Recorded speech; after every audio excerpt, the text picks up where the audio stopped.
Saya Elma Ainur Rahmawati, NIM 1319008.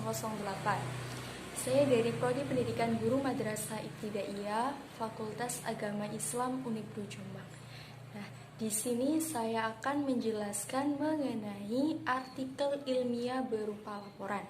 Sebelum itu, saya akan memaparkan sedikit mengenai pengertian dari artikel ilmiah itu sendiri.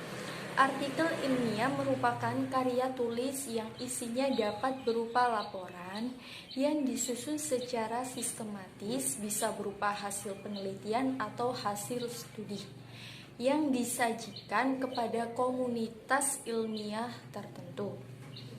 Selanjutnya saya akan menjelaskan mengenai laporan. Nah, yang akan kita bahas meliputi pengertian, fungsi, jenis-jenis, dan sistematika penyusunan laporan. Yang pertama yakni pengertian dari laporan. Laporan adalah sebuah karya tulis yang dibuat oleh seseorang atau sekelompok orang dengan maksud sebagai bukti pertanggungjawaban atas pelaksanaan tugas yang diberikan.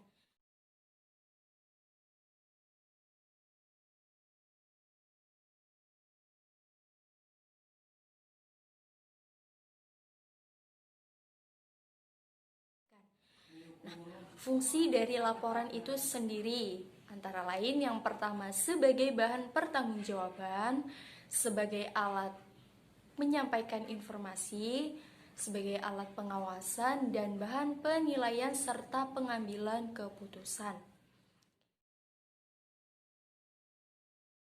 Selanjutnya yakni mengenai jenis-jenis laporan.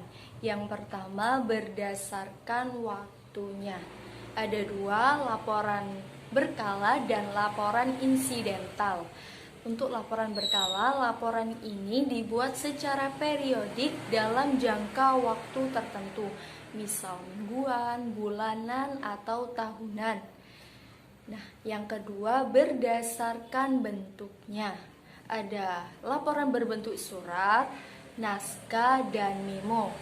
Laporan berbentuk surat contohnya laporan jumlah siswa yang keluar dari sebuah lembaga pendidikan. Untuk yang berbentuk naskah contohnya notulen rapat. Nah, yang ketiga berdasarkan penyampaiannya.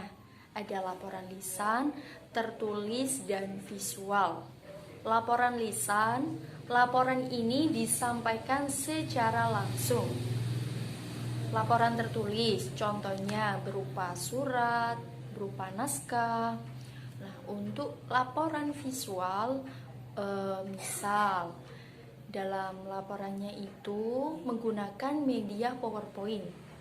Yang keempat, berdasarkan isinya. Ada 4, laporan informatif, laporan rekomendasi, laporan analitis, dan laporan pertanggungjawaban. Yang pertama, laporan informatif. Nah, laporan ini dimaksudkan untuk memberikan informasi dan bukan untuk memberi analisis. Laporan analitis, kalau laporan analitis, laporan ini memuat pemikiran pelapor berupa saran atau pendapat setelah melalui analitis yang matang dan mendalam. Sedangkan laporan pertanggungjawaban ini berisi gambaran tentang pekerjaan yang telah dilaksanakan.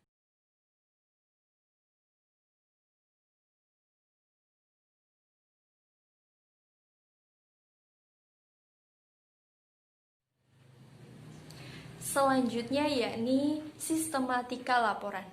Pada umumnya untuk sistematika laporan dimulai dari cover atau sampul, kemudian kata pengantar, daftar isi, pendahuluan. Nah, di pendahuluan ini ada 2 pokok. Yang pertama latar belakang dan yang kedua tujuan.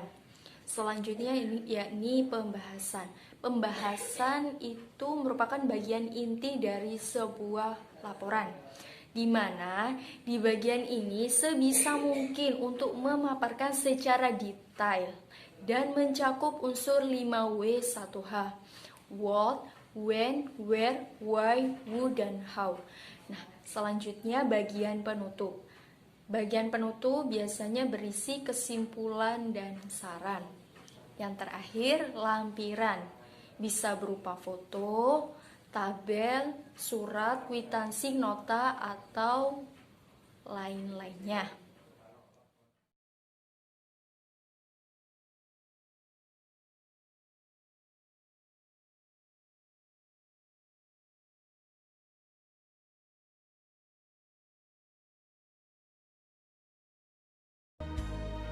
Mungkin ini yang dapat saya sampaikan, kurang lebihnya mohon maaf. Wassalamualaikum warahmatullahi wabarakatuh.